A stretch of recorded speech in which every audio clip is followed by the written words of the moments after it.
فرمایا ایک تو یہ کہ اللہ تعالیٰ اس کی دعا کو فوراً قبول کر کے اس کی حاجت جو ہے وہ پوری کر دیتے. دوسرا بعض اوقات ایسا ہوتا ہے کہ اللہ تعالیٰ اس کی دعا کو آخرت کے لیے محفوظ کر دیتے ہیں، اس کی دعا رد نہیں ہوتی. اور تیسرا ایسا ہوتا ہے کہ بعض اوقات کوئی شخص انسان کوئی چیز مانگتا ہے اللہ سے، اللہ کی ذات عالم الغیب ہے، جانتی ہے کہ بندے کے لیے کیا بہتر ہے، تو وہ چیز جو مانگ رہا ہوتا ہے وہ انسان کے لیے بعض اوقات بہتر نہیں ہوتی، تو اللہ تعالیٰ اس کے بدلے میں اس کی کوئی دوسری حاجت پوری کر دیتے ہیں یا اس کی مصیبت کو ٹال دیتے ہیں. اللہ دعاؤں کو رد نہیں کرتا، اللہ دعاؤں کو قبول کرنے والا ہوتا ہے. سبحان اللہ.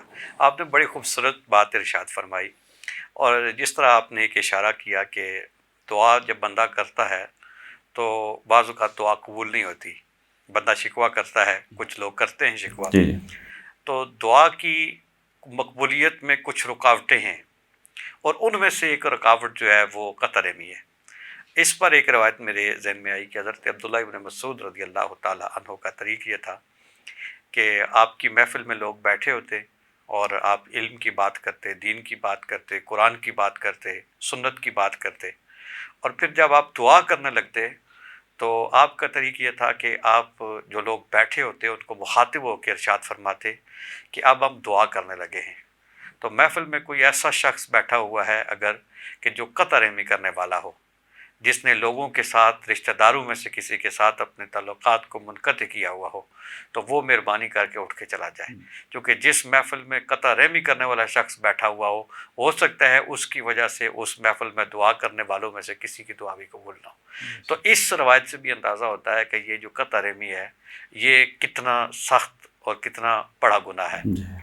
اور ہم دیکھتے ہیں کہ محفل میں اب جب بیٹھے ہوتے ہیں لوگ تو اہل ایمان ہوتے ہیں اور بڑے بڑے کامل لوگ بھی ہوتے ہیں، تو بعض اوقات محفل میں دعا کی جاتی ہے اور بڑے اہتمام کے ساتھ کی جاتی ہے، لیکن وہ اس طرح ہمیں اس کے اثرات نظر نہیں آتے. تو شاید اس کا ایک سبب یہ ہوتا ہے کہ آج معاشرے میں قطع رحمی جو کہ بہت ہو چکی ہے، تو ہم رب کی رحمت کو آوازیں تو دیتے ہیں، اور رب کا وہ ایک حدیث قدسی ہے کہ جس میں اللہ رب العزت یہ فرماتا ہے کہ جو صلہ رحمی کرتا ہے، رشتوں کو جوڑتا ہے، میں بھی اسے نوازتا ہوں، اور جو رشتوں کو توڑتا ہے میں اسے ٹکڑے ٹکڑے کر دیتا ہوں. تو اس حوالے سے یہ چونکہ رمضان شریف کا مہینہ ہے تو ہمیں اس پر ضرور توجہ دینی چاہیے کہ ہم رشتے کاٹنے والوں میں سے نہ بنیں، رشتے جوڑنے والوں میں سے بنیں. تو چونکہ آپ نے گفتگو کا رخ اس طرف جب فرمایا کہ دعا کی قبولیت میں کچھ رکاوٹیں ہیں، ان میں سے ایک رکاوٹ تو یہ قطع رحمی ہے، اس کے علاوہ کون کون سی رکاوٹیں ہو سکتی ہیں جو انسان کی دعا کی قبولیت میں ایک رکاوٹ بن جاتی ہیں؟ اس کا ایک سبب ہے، یہ بھی حدیث ہے کہ آقا صلی اللہ علیہ وسلم نے فرمایا جب تم دعا کرو تو دعا میں جلدی نہ کرو. سبحان اللہ. دعا میں جو جلدی کرنا ہوتا ہے کہ بعض اوقات انسان دعا کرتا ہے، پھر دعا کرتا ہے اور کہتا ہے میری دعا قبول نہیں ہوتی. تو صحابہ کرام نے پوچھا آپ سے یہ جلدی کیا ہے؟ تو آقا صلی اللہ علیہ وسلم نے پھر تشریف فرمائی کہ جب تم دعا کرتے ہو، پھر دعا کرتے ہو اور دعا قبول نہیں ہوتی اتنی جلدی، تو تم کہتے ہو کہ دعا قبول نہیں ہو، تم دعا سے مایوس ہو جاتے ہو اس کی قبولیت سے. تو یہ دعا میں جلدی کرنا ہے. تو دعا میں جو جلدی کرنا ہے یہ بھی ایک ان اسباب میں سے ہے جس کی وجہ سے دعا قبول نہیں ہوتی. اس کے علاوہ دعا نہ قبول ہونے کی ایک بڑی وجہ یہ ہے کہ انسان کا رزق جو ہے وہ حلال نہ ہو، طیب نہ ہو، پاک نہ ہو. آقا صلی اللہ علیہ وسلم نے فرمایا ایک شخص دور دراز سے سفر کر کے آتا ہے، پراگندہ حال ہوتا ہے، بال بکھرے ہوتے ہیں، چہرے پہ اس کی دھوڑ ہوتی ہے، مٹی ہوتی ہے، لیکن آ کے وہ یا رب کرتا ہے. اللہ تعالیٰ اس حال میں بھی اس کی دعا قبول نہیں کرتے. اس کی وجہ یہ ہوتی ہے کہ اس کے پیٹ میں لقمہ حرام کا ہوتا ہے، اور جو اس نے لباس پہنا ہوتا ہے وہ حرام کے مال سے خریدا ہوتا ہے.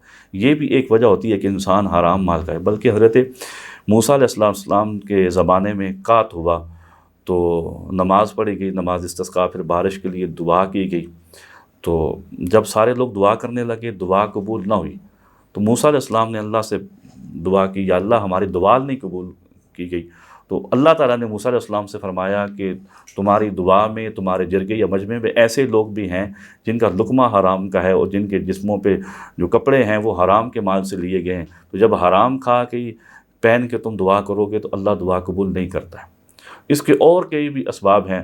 اس طرح آقا صلی اللہ علیہ وسلم نے فرمایا جو اوپری دل سے یعنی عدم توجہ سے دعا کرتا ہے، کیونکہ فرمایا جب تم دعا کرو ادعوا ربکم تضرعا وخفیہ، خشوع و خضوع کے ساتھ دعا کرو اور مسکینی کے ساتھ، عاجزی کے ساتھ.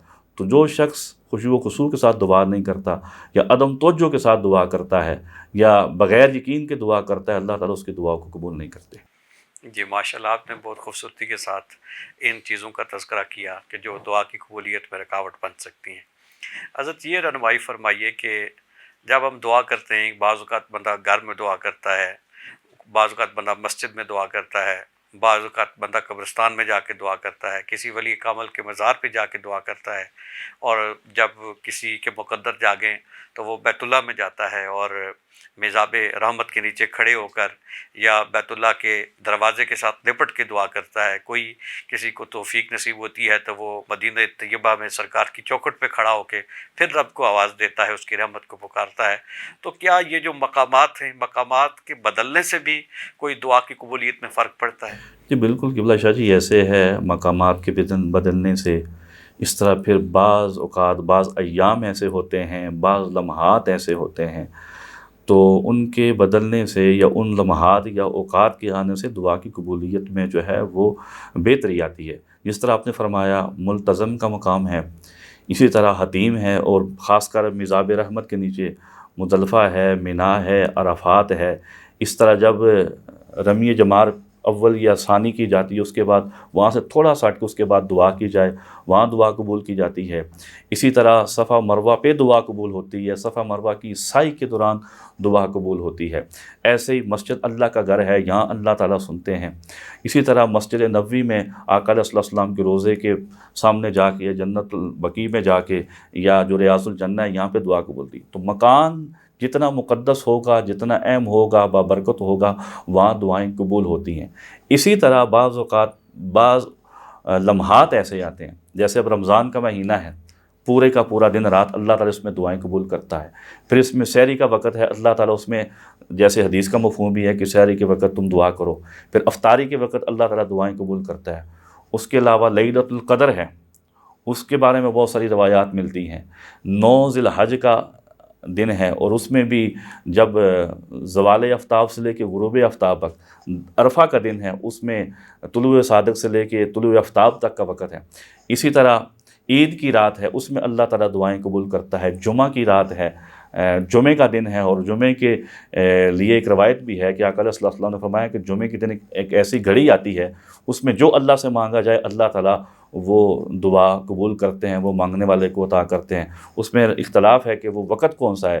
بعض روایتیں ایسی ہیں کہ جس میں فرمایا گیا کہ جب امام خطبہ کے لیے ممبر پہ تشریف لاتا ہے اس وقت سے لے کے نماز کے اختتام تک، اور بعض روایات ایسے ہیں کہ جس میں یہ بتایا گیا ہے کہ نماز عصر سے لے کے مغرب کے درمیان جو وقت ہوتا ہے اللہ تعالیٰ دعائیں قبول کرتا ہے۔ تو مکانات کے بدلنے سے، یا بعض ایام ایسے ہیں، یا بعض دعائیں بھی ایسی ہیں جو اللہ تعالیٰ ان الفاظ کو قبول کر لیتا ہے۔ ماشاءاللہ، یعنی اس کا گفتگو کا خلاصہ یہ بنا کہ جو برکت والی مقامات ہیں اگر وہاں پہ دعا کی جائے تو وہ بھی جلدی قبول ہو جاتی ہے، بے شک اور جو برکت والے لمحات ہیں ان میں بھی اگر دعا کی جائے تو ان کی برکت سے بھی دعا جلدی قبول ہو جاتی ہے۔ گفتگو کا سلسلہ جاری رہے گا۔ ابھی پروگرام میں وقت ہوا ایک نعت شریف شامل کرنے کا۔ ہمارے ساتھ تشریف فرما ہے جناب محترم عبدالباسط قادری صاحب۔ تو قادری صاحب آج آپ کیا سنا رہے ہیں؟ میں حمد باری تعالیٰ سے جی ضرور آغاز کرتا ہوں آج۔ تو کریم ہے، کر دے کرم، تو رحیم ہے، کر دے کرم، تو کریم ہے، کر دے کرم، تو رحیم ہے، کر دے کرم۔ دنیا کے پیار کا قیدی ہوں، مجھے اپنا پیار عطا کر دے۔ دنیا کے پیار کا قیدی ہوں، مجھے اپنا پیار عطا کر دے، میں کچھ بھی ہوں تیرا بندہ ہوں، اے مولا مجھ کو رہا کر دے، اللہ اللہ اللہ اللہ تو کریم ہے، کر دے کرم، تو رحیم ہے، کر دے کرم۔ میرے ہر ایک سانس میں بس جائے تیرے ذکر مقدس کی خوشبو، ہو کعبہ میرے تصور میں، میری نس نس بولے اللہ اللہ اللہ اللہ اللہ تو کریم ہے، کر دے کرم، تو رحیم ہے، کر دے کرم۔ پھر جوش بلالی پیدا ہو مسلم کی پاک اذانوں میں، اللہ اکبر اللہ اکبر، پھر جوش بلالی پیدا ہو مسلم کی پاک اذانوں میں، پھر حیدری نعرے گونج اٹھے باطل کے سب ایوانوں میں، اللہ اللہ اللہ اللہ تو کریم ہے، کر دے کرم، تو رحیم ہے، کر دے کرم۔ ماشاءاللہ قادری صاحب، آپ نے بہت خوبصورت حمدیہ کلام سنایا۔ اللہ رب العزت ہم سب کی دعاؤں کو قبولیت کا شرف عطا فرمائے، اور اللہ رب العزت امت مسلمہ کو وقار عطا فرمائے، عروج عطا فرمائے، اتحاد عطا فرمائے۔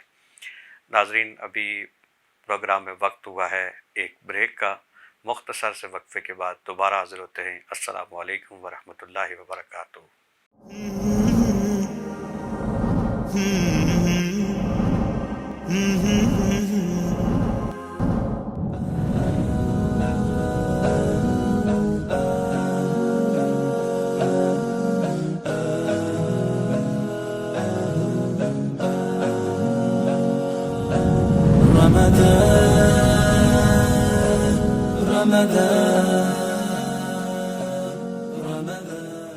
بسم اللہ الرحمن الرحیم۔ ناظرین السلام علیکم ورحمۃ اللہ وبرکاتہ۔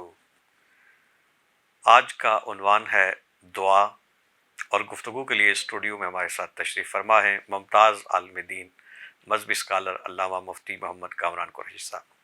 قریشی صاحب، بریک سے پہلے آپ نے گفتگو میں ارشاد فرمایا کہ برکت والے جو لمحات ہوتے ہیں اگر ان میں دعا کی جائے تو اللہ جلدی کرم فرما دیتا ہے۔ اسی طرح آپ نے یہ ارشاد فرمایا جو برکت والے مقامات ہوتے ہیں ان میں اگر دعا کی جائے تو ان مقامات کی برکت سے بھی اللہ رب العزت جلدی دعا قبول فرما دیتا ہے۔ اب آپ سے گزارش یہ ہے کہ ہم دیکھتے ہیں کہ بعض لوگ مشکل میں ہوتے ہیں تو وہ اپنے استاد کے پاس جاتے ہیں، ان سے کہتے ہیں کہ ہمارے لیے دعا کیجیے۔ کچھ لوگ والدین کے پاس جاتے ہیں، ان سے کہتے ہیں کہ اس مشکل میں ہیں آپ دعا کیجیے۔ کچھ لوگ ہوتے ہیں وہ اپنے شیخ کے پاس جاتے ہیں، ان سے کہتے ہیں کہ ہم اس مشکل میں ہیں آپ ہمارے لیے دعا کیجیے۔ اور بعض لوگ ایسے ہوتے ہیں جو اپنے جو احباب ہوتے ہیں، دوست ہوتے ہیں، تعلق والے ہوتے ہیں، ان سے بھی التماس کرتے ہیں کہ ہم کسی پریشانی میں ہیں تو آپ ہمارے لیے دعا کریں۔ تو یہ ایک مسلمان کے لیے دوسرے مسلمان کا دعا کرنا، پھر اولاد کے لیے اس کے والدین کا دعا کرنا، یا کسی مرید عقیدت مند کے لیے شیخ کا دعا کرنا، کسی شاگرد کے لیے استاد کا دعا کرنا، اس کی کیا حیثیت ہے؟ اس کے لیے میں ایک روایت کا سہارا لوں گا کہ جب بنی اسرائیل کا ایک شخص جو اتنا گناہ گار تھا، جس نے 100 قتل کر لیے تھے، جب اس نے ایک عالم سے پوچھا کہ میری دعا جو توبہ کے لیے میں کروں گا قبول ہوگی، تو پہلے تو ایک شخص نے کہا کہ نہیں قبول ہوگی، تم نے اتنے قتل کر لیے، اس نے اس شخص کو بھی قتل کیا۔ پھر جب دوسرے کے پاس کیا تو اس نے کہا ہاں تمہاری دعا قبول ہوگی، لیکن اگر تم فلاں بستی میں جاؤ، وہاں پہ کچھ ایسے لوگ ہیں، کچھ اشخاص ہیں جو بزرگ ہیں، نیک ہیں، عبادت کرنے والے ہیں، ان کی دعا، ان کے پاس جا کے تم اگر دعا کراؤ گے تو اللہ ان کی سنے گا اور تمہاری بھی سن لے گا۔ جب وہ راستے میں گیا تو یہ ڈیٹیل سے حدیث ہے، روایت ہے، آپ نے سنی بارہا کہ راستے میں اس کا انتقال ہو جاتا ہے، رحمت کے فرشتے بھی آ جاتے ہیں، عذاب کے بھی آ جاتے ہیں۔ عذاب کہتے ہیں کہ اس نے اتنے قتل کیے ہیں، گناہ گار ہیں، رحمت کے کہتے ہیں کہ یہ توبہ استغفار کے لیے دعا کرانے کے لیے جا رہا تھا، تو بہرحال اللہ نے اس کو بخش دیا۔ وجہ یہ بنی کہ وہ جو ہے ایک نیک لوگوں کا طبقہ تھا، یا اللہ کے ولی تھے، یا نیک لوگوں کی بستی تھی، وہاں جا کے دعا کر رہا تھا۔ اسی طرح قرآن مجید کا مطالعہ کریں تو حضرت زکریا علیہ السلام نے جب حضرت مریم کے پاس گئے اور وہاں انہوں نے جو ہے وہ پھل ایسے دیکھے، ایسے پھل تھے کہ جو اس موسم میں نہیں ہوتے تھے، دوسرے موسموں کے پھل وہاں پڑے تھے، تو وہاں انہوں نے کہا کہ اللہ تعالیٰ اگر ان کو پھل دے سکتا ہے بغیر موسم میں، تو مجھے بھی وہ اللہ تعالیٰ اس عمر میں جو میرے بڑھاپے کی عمر ہے، اللہ تعالیٰ مجھے اولاد دے سکتا ہے۔ تو اللہ نے حضرت زکریا علیہ السلام نے وہاں اس مقام پہ کھڑے ہو کے قرآن کہتا ہے کہ دعا کی، ربی حب لی من لدنک ذریۃ طیبہ انک سمیع الدعاء۔ تو اللہ تعالیٰ نے اس مقام کی برکت سے آپ کو جو ہے نا حضرت یحییٰ علیہ السلام عطا فرمائے۔ تو جب بندہ کسی بزرگ یا ولی کے پاس جاتا ہے تو اس سے دعا کرواتا ہے، اللہ تعالیٰ لازمی ان بزرگوں کی جو ہے وہ ان کی عزت یا مقام کی وجہ سے اللہ تعالیٰ دعائیں قبول کرتا ہے۔ اسی وجہ سے صحابہ کرام حضور کی بارگاہ میں تشریف لاتے تھے، تابعین صحابہ کے پاس تشریف لے جاتے تھے۔ حضرت جناب فاروق اعظم نے بارش کے لیے جو ہے حضرت عباس کا جو ہے وہ وسیلہ پیش کیا تھا۔ یہ اسی طریقے سے ہے، جو بزرگ ہوتے ہیں جن کا رب کی بارگاہ میں مقام ہوتا ہے، محترم مکرم لوگ ہوتے ہیں، اللہ تعالیٰ ان کی وجہ سے دعائیں قبول کرتا ہے۔ جی ماشاءاللہ، آپ نے خوبصورت بات ارشاد فرمائی۔ اس پر ظاہر ہے احادیث میں بہت ساری بہت مثالیں ساری بھی ہیں کہ صحابہ کرام جاتے ہیں، صحابیات جاتی ہیں اور سرکار کی بارگاہ میں سوال کرتی ہیں۔ الادب المفرد میں امام بخاری رحمۃ اللہ علیہ نے ایک روایت الفاظ کی تقدیم و تاخیر کے ساتھ مختلف اسناد کے ساتھ چند مقامات پر نقل فرمائی۔ معروف واقعہ ہے کہ حضرت سیدنا عبداللہ ابن عباس رضی اللہ تعالیٰ عنہ نے ایک مرتبہ حضرت عطا سے فرمایا کہ میں تمہیں ایک جنتی عورت نہ دکھاؤں؟ تو انہوں نے کہا میں دیکھنا چاہتا ہوں۔ تو آپ نے فرمایا ہٰذِهِ الْمَرْأَةُ السَّوْدَاءُ آتت النبی صلی اللہ علیہ وآلہ وسلم فقالت، کہ یہ جو کالے رنگ کی حبشی عورت ہے یہ ایک مرتبہ ہمارے آقا کی بارگاہ میں حاضر ہوئی، اور اس نے سرکار کی بارگاہ میں عرض کی کہ مجھے مرگی کی بیماری ہے، اور مجھے جب دورہ پڑتا ہے اور مجھے وہ کیفیت ہوتی ہے تو میں تڑپنے لگتی ہوں، تو آپ دعا کیجئے کہ اللہ کریم مجھے شفا عطا فرما دے۔ تو سرکار نے اس کے سامنے ارشاد فرمایا کہ ان شئت صبر سے ولک الجنہ، کہ تیرے لیے دو رستے ہیں، ایک یہ ہے کہ میں تیرے لیے دعا کروں گا، اللہ تجھے شفا عطا کر دے گا، اور دوسرا رستہ یہ ہے کہ تو اس پر صبر کر تو اللہ اس کے بدلے میں تجھے جنت عطا فرما دے گا۔ اس کا معنی یہ ایک نکلا کہ اگر بندہ کسی بیماری تکلیف پر صبر کرے، رب کی رضا پر راضی رہے، تو اس تکلیف کو برداشت کرنا، صبر کرنا، یہ بھی انسان کے لیے جنت کا سبب بن جاتا ہے۔ تو اب اس عورت نے اس موقع پر سرکار کی بارگاہ میں جو جملہ عرض کیا وہ بھی توجہ کے قابل ہے، بالخصوص آج کی حالات میں جس طرح ہمارے ہاں یہ مارچ ہوتے ہیں، خواتین آتی ہیں اور کہتی ہیں ہمارا جسم ہماری مرضی، تو آپ دیکھیے یہ لوگ کہتے ہیں کہ ہم زیادہ روشن خیال ہیں، تو سرکار کی اس صحابیہ سے بڑھ کر روشن خیال کون ہو سکتا ہے؟ اور اس کی روشن خیالی کو دیکھیے جو حقیقی روشن خیالی ہے، کہ جب سرکار نے اس کے سامنے دو رستے رکھے کہ تو چاہے تو میں تیرے لیے دعا کروں گا، اللہ تجھے شفا عطا کر دے گا، اور وہ صحابیہ کا یقین بھی دیکھیے، اور دوسرا راستہ سرکار نے رکھا کہ تو صبر کرے گی تو اللہ تجھے جنت عطا فرما دے گا۔ تو صحابیہ نے سرکار کی بارگاہ میں عرض کی کہ آقا میں بیماری کی تکلیف برداشت کر لوں گی، جب دورہ پڑتا ہے تو اس وقت مجھے جو تکلیف ہوتی ہے وہ میں برداشت کر لوں گی، لیکن بات یہ ہے کہ جب میں بے خودی میں تڑپتی ہوں تو میرا سطر برہنہ ہو جاتا ہے۔ آپ رب کی بارگاہ میں دعا کیجئے کہ بیماری بے شک باقی رہے، میں بے شک تڑپتی رہوں، لیکن رب اتنا کرم کر دے، ایسا اہتمام فرما دے کہ جب دورے کے وقت میں تڑپوں تو اس وقت بے خودی میں بھی میرا سطر برانا نہ ہو۔ آپ دیکھیے کہ روشن خیال تو حقیقت میں وہ ہیں جو سرکار کے قدموں میں بیٹھتے رہے، کہ اس خاتون کو وہ تکلیف تو گوارا تھی کہ بے شک ہوتی رہے، لیکن اسے یہ احساس تھا کہ میرے جسم کا کوئی حصہ برانا نہ ہو۔ تو جو عنوان سے متعلق بات یہ ہے کہ وہ سرکار کی بارگاہ میں جاتی ہیں اور دعا کا التماس کرتی ہیں۔ اور پھر وہ دوسری بات جو آپ نے حضرت زکریا علیہ السلام کے حوالے سے بات کی کہ وہاں پہ حضرت سیدہ مریم کے پاس بغیر موسم کے پھل تھے، تو سرکار کے خاندان کی ایک بات میرے ذہن میں آئی، حضرت سیدنا امام حسن مجتبیٰ علیہ السلام ایک دفعہ آپ حضرت عبداللہ بن زبیر رضی اللہ تعالیٰ عنہما کے ساتھ ایک سفر پہ تشریف لے گئے، تو ساتھ کچھ خادم بھی تھے، تو ایک مقام پہ جا کے آپ نے قیام فرمایا، تو وہاں پہ درخت تھے کھجوروں کے، لیکن وہ سوکھے ہوئے تھے، اور ان کے قریب ہی انہوں نے اپنے اپنے بستر بچھائے اور آرام کرنے لگے، اور جب وہ آرام کر رہے تھے تو حضرت ابن زبیر رضی اللہ تعالیٰ عنہ کی نگاہ وہ کھجور کے سوکھے ہوئے درختوں پہ پڑی، تو انہوں نے تمنا کا اظہار کیا کہ کاش یہ درخت ہرے ہوتے، ان کے ساتھ کھجوریں ہوتی، پکی ہوئی کھجوریں، ہم وہ اتارتے اور ان کھجوروں سے ہم لطف اندوز ہوتے۔ تو سرکار کے نواسے نے، امام حسن مجتبیٰ نے، شبیہ رسالت مآب نے جب یہ بات سنی تو آپ کھڑے ہوتے ہیں اور پھر وضو کا اہتمام کرتے ہیں، وضو کرتے ہیں اور پھر رب کی بارگاہ میں التجا کرتے ہیں۔ اب یہ ہے کہ ایک کوئی ہم جیسا شخص دعا کرے، اور ایک یہ ہے کہ سرکار کے کندھوں پہ کھیلنے والا حسن مجتبیٰ دعا کرے۔ جب انہوں نے رب کی بارگاہ میں اپنے ہاتھ اٹھائے اور رب کی بارگاہ میں سوال کیا کہ مولا ان درختوں کو ہرا کر دے، ان کے ساتھ پھل لگ جائیں، کھجوریں پک بھی جائیں، تو آپ نے جب دعا مکمل کی تو لمحے گزرے، درخت ہرے ہو گئے، ان کے ساتھ کھجوریں لگی، کھجوریں پک گئیں، وہ کھجوریں اتاری گئیں، اور جو حضرت امام حسن مجتبیٰ اور حضرت عبداللہ بن زبیر رضی اللہ تعالیٰ عنہ کے ساتھ جو لوگ تھے انہوں نے ان کھجوروں سے لطف اٹھایا، کھجوریں تناول کی۔ تو ایک شخص تھا جو اونٹ جو تھا چلانے والا تھا، آپ کے ساتھ تھا، حضرت عبداللہ بن زبیر کے ساتھ اور امام حسن مجتبیٰ کے ساتھ۔ اس نے جب یہ منظر دیکھا کہ دیکھتے ہی دیکھتے سوکھے درخت ہرے ہوئے ہیں، کھجوریں لگی ہیں، پکی ہیں، اتاری گئی ہیں، کھائی گئی ہیں، تو اس کی زبان سے حیرت میں یہ جملہ نکلا، اس نے کہا کہ یہ تو جادو ہے۔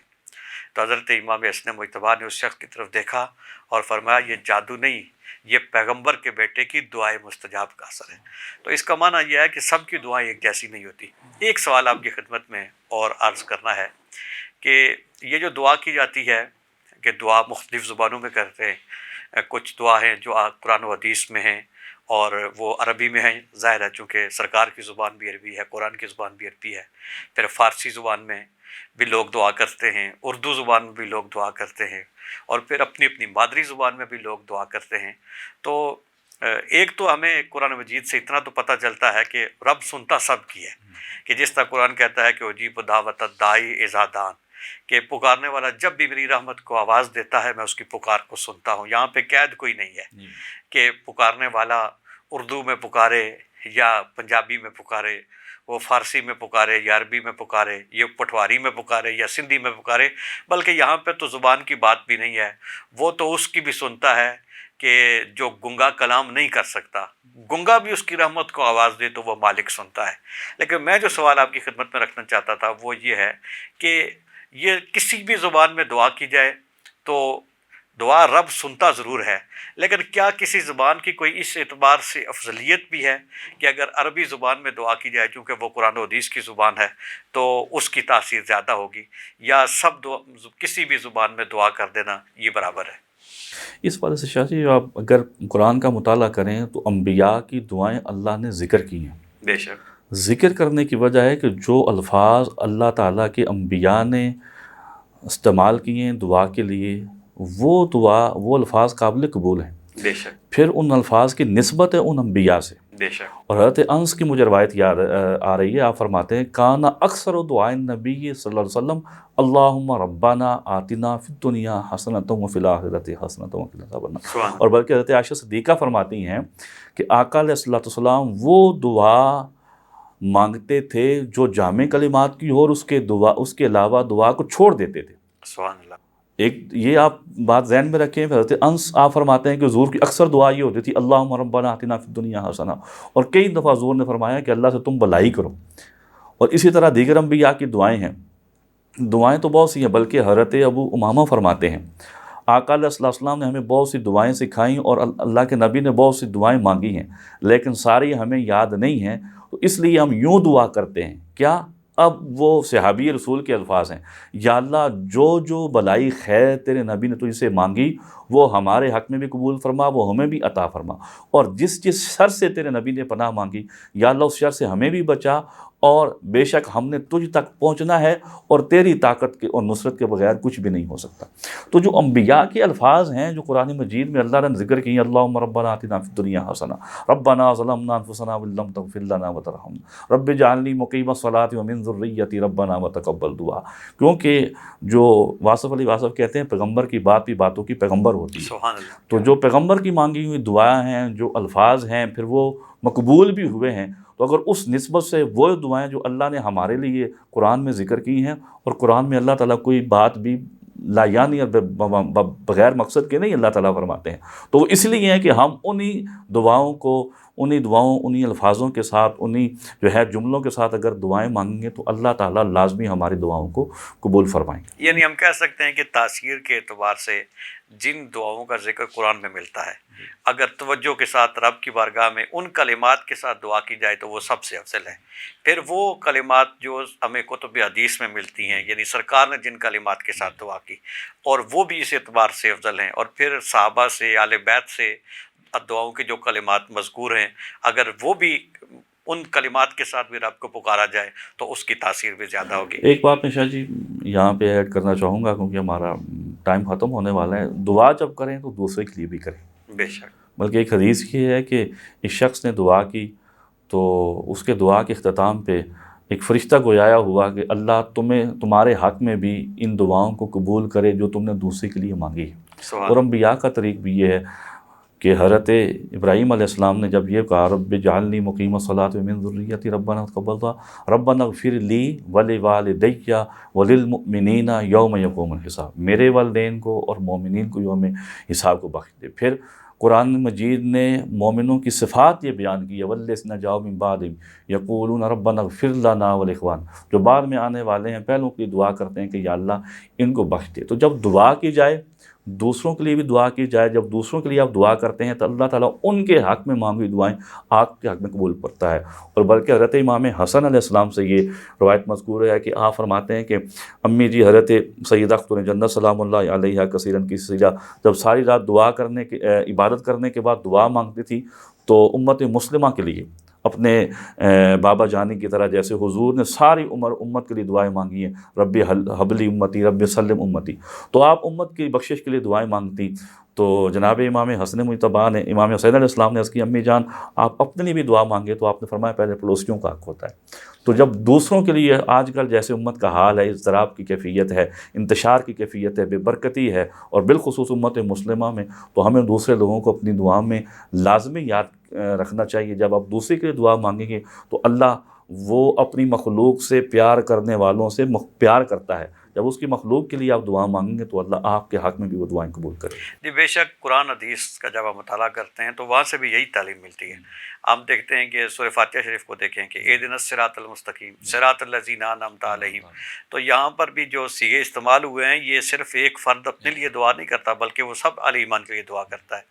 اور پھر ہم دوسرا مقام دیکھتے ہیں جو آپ نے بھی حوالہ پیش کیا کہ یہ جو حضرت سیدنا ابراہیم علیہ السلام کی دعا ہے وہ دیکھیں کتنی جامع ہے کہ اس سے ہم سیکھ سکتے ہیں کہ دعا کس طرح کرنی چاہیے۔ رب اجعلنی مقیم الصلاۃ ومن ذریتی ربنا وتقبل دعا ربنا اغفر لی، میری بخشش بھی فرما، والدیہ والدین کی بخشش بھی فرما، وللمؤمنین، اور پھر تمام مومنین کے لیے دعا کی جا رہی ہے۔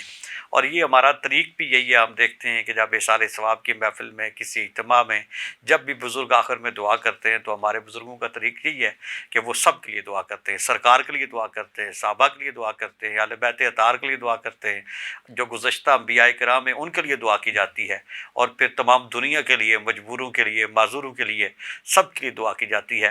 تو دعا کا تو مزہ بھی یہی ہے کہ جب آپ وہ دینے والا دینے میں بخل نہیں کرتا تو مانگنے والا مانگنے میں بخل کیوں کرے۔ تو عنوان یقیناً ایسا ہے کہ جس میں وسعت بہت ہے، اور اتنی باتیں ہونے کے ایک باوجود بات میں اور اگر آپ وقت عنایت فرمائیں، دعا کیسے کریں؟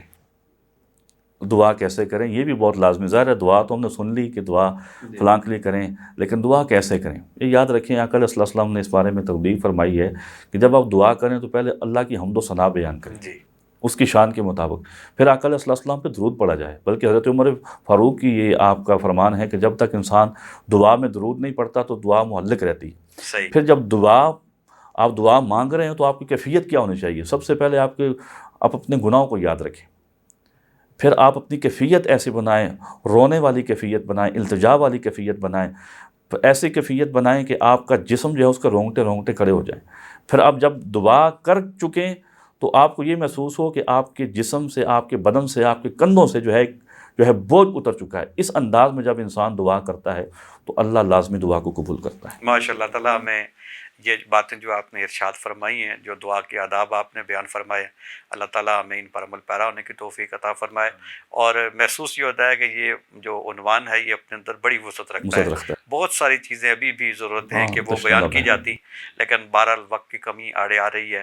تو آپ نے بہرحال بہت خوبی کے ساتھ جتنا وقت تھا اس میں جتنی گنجائش تھی اس میں آپ نے بہت خوبصورت اور قیمتی باتیں ارشاد فرمائی. اللہ آپ کے علم میں مزید اضافہ فرمائے. اب وقت بہت مختصر ہے اور ہم چلتے ہیں جناب محترم عبد الباسط قادری صاحب کی طرف.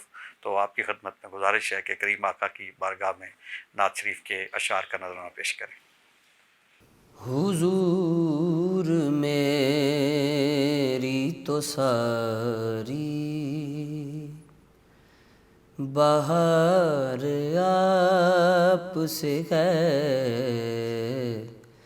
حضور میری تو ساری بہار آپ سے ہے. میں بے قرار تھا میرا قرار آپ سے ہے، حضور میری تو ساری بہار آپ سے ہے.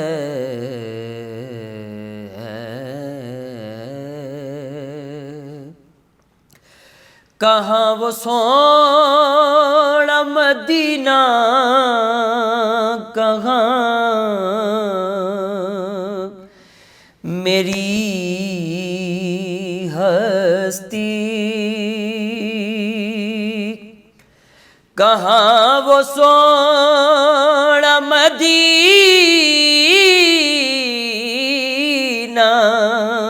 کہاں میری ہستی. یہ حاضری کا سبب بار بار آپ سے ہے، یہ حاضری کا سبب بار بار آپ سے ہے. میں بے قرار تھا میرا قرار آپ سے ہے، حضور میری تو ساری سیاہ کار ہوا کا بڑی ندامت ہے،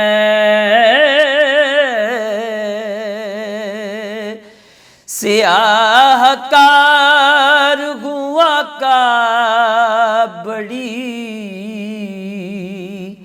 ندامت ہے. قسم خدا کی یہ میرا وقار آپ سے ہے، قسم خدا کی یہ میرا وقار آپ سے ہے حضور میری تو ساری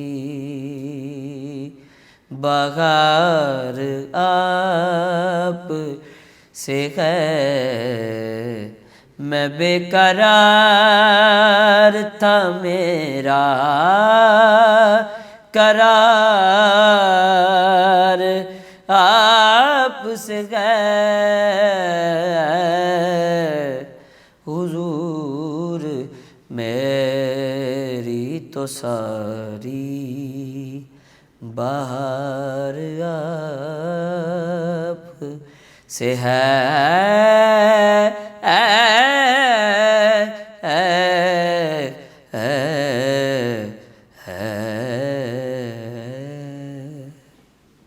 ماشاء اللہ آپ نے بہت خوبصورت اشعار سنائے.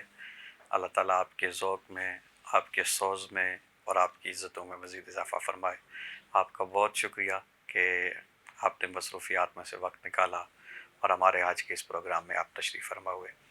علامہ صاحب آپ کا بھی بہت شکریہ. اللہ تعالیٰ آپ کو جزا عطا فرمائے اور اللہ تعالیٰ آپ کی زبان میں، آپ کے بیان میں مزید تاثیر پیدا فرمائے. آمین.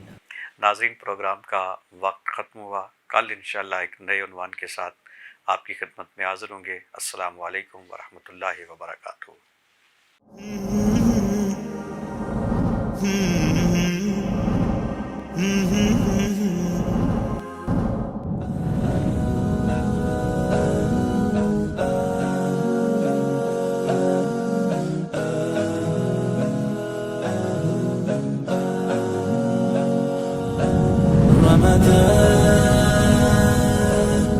رمضان